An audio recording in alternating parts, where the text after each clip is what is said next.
Hey everybody, today I want to talk about one of my favorite plants, the Crinum Lily. This is Crinum asiaticum, and this is a plant that we grow here in Northeast Florida and then further south into Central and South Florida as well.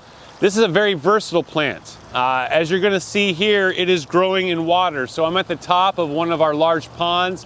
This is actually our bog, which is part of the filtration system for the bottom part of the water feature here. But you can see this is growing directly in water. And if you've ever visited the beaches here in Northeast Florida, you'll find both this purple Queen Emma variety as well as the green variety growing right in the dune sand on First Street and in oceanfront homes.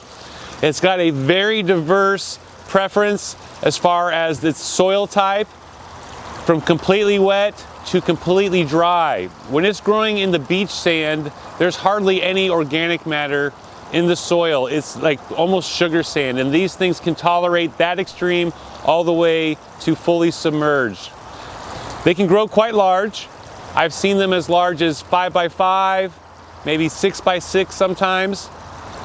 Both the green and the purple blushed Queen Emma variety will produce large flower stalks covered with a multitude of very fragrant flowers. These things smell amazing.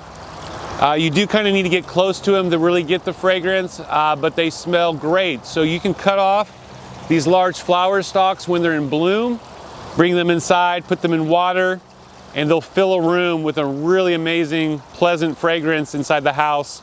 This thing's doing great, still flowering, so it can take the cold weather very well.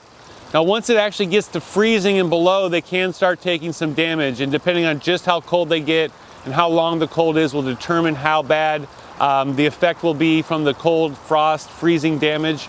But you can see they can take really cold weather. We've had several nights this year that's been frosty. We haven't had any hard freezes.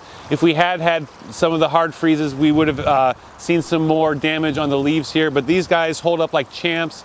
They'll take full sun, they'll take part sun, and they can do fairly well even in some low light conditions. I will say they're going to bloom better the more sun they get, but this is going to get dappled sun throughout most of the day. It gets a little bit of morning sun once it gets over the building on the other side of me, but throughout most of the day it gets filtered light, and these things bloom very, very well.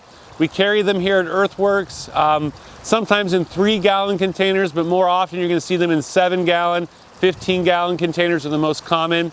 Come check them out. They're a great plant. If you like flowering, fragrant, dramatic plants, the Crinum Lily is a really great choice.